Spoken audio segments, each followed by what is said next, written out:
কৈছে যে নহয় চৰকাৰে যদি ভাবে তেতিয়াহ'লে জুবিনক পোষ্টমৰ্টেম কৰক, মোৰ কোনো আপত্তি নাই।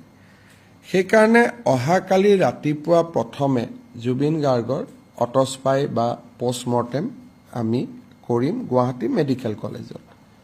আৰু এই পোষ্টমৰ্টেম কৰোঁতে আমি এইমছৰ ডক্টৰকো আমি জড়িত কৰিম।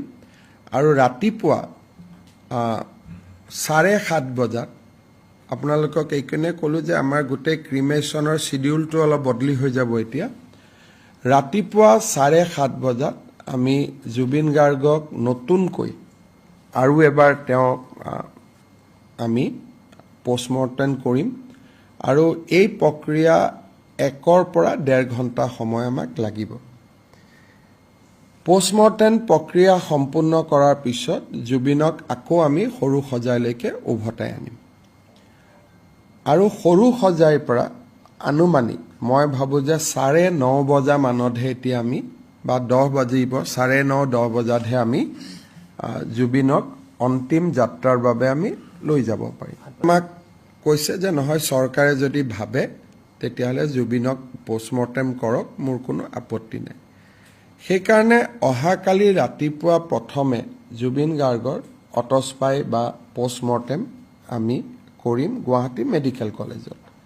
আৰু এই পোষ্টমৰ্টেম কৰোঁতে আমি এইমছৰ ডক্টৰকো আমি জড়িত কৰিম। আৰু ৰাতিপুৱা 7:30 বজাত আপোনালোকক এইকাৰণে ক'লোঁ যে আমাৰ গোটেই ক্ৰিমেশ্যনৰ চিডিউলটো অলপ বদলি হৈ যাব এতিয়া।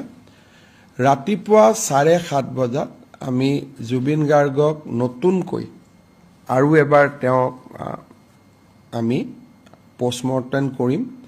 আৰু এই প্ৰক্ৰিয়া 1 পৰা 1.5 ঘণ্টা সময় আমাক লাগিব।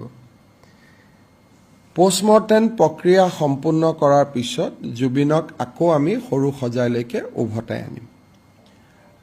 আৰু সৰু সজাইৰ পৰা আনুমানিক মই ভাবোঁ যে 9:30 বজা মানতহে এতিয়া আমি বা 10 বাজিব 9:30 10 বজাতহে আমি জুবিনক অন্তিম যাত্ৰাৰ বাবে আমি লৈ যাব পাৰিম। আমাক কৈছে যে নহয় চৰকাৰে যদি ভাবে তেতিয়াহ'লে জুবিনক পোষ্টমৰ্টেম কৰক, মোৰ কোনো আপত্তি নাই। সেইকাৰণে অহাকালি ৰাতিপুৱা প্ৰথমে জুবিন গাৰ্গৰ অটস্পাই বা পোষ্টমৰ্টেম আমি কৰিম গুৱাহাটী মেডিকেল কলেজত। আৰু এই পোষ্টমৰ্টেম কৰোঁতে আমি এইমছৰ ডক্টৰকো আমি জড়িত কৰিম। আৰু ৰাতিপুৱা 7:30 বজাত আপোনালোকক এইকাৰণে ক'লোঁ যে আমাৰ গোটেই ক্ৰিমেশ্যনৰ চিডিউলটো অলপ বদলি হৈ যাব এতিয়া। ৰাতিপুৱা 7:30 বজাত আমি জুবিন গাৰ্গক নতুনকৈ আৰু এবাৰ তেওঁক আমি পোষ্টমৰ্টেম কৰিম।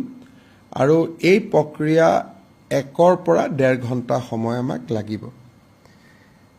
পোষ্টমৰ্টেম প্ৰক্ৰিয়া সম্পূৰ্ণ কৰাৰ পিছত জুবিনক আকৌ আমি সৰু সজাইলৈকে উভতাই আনিম। আৰু সৰু সজাইৰ পৰা আনুমানিক মই ভাবোঁ যে 9:30 বজা মানতহে এতিয়া আমি বা 10 বাজিব 9:30 10 বজাতহে আমি জুবিনক অন্তিম যাত্ৰাৰ বাবে আমি লৈ যাব পাৰিম।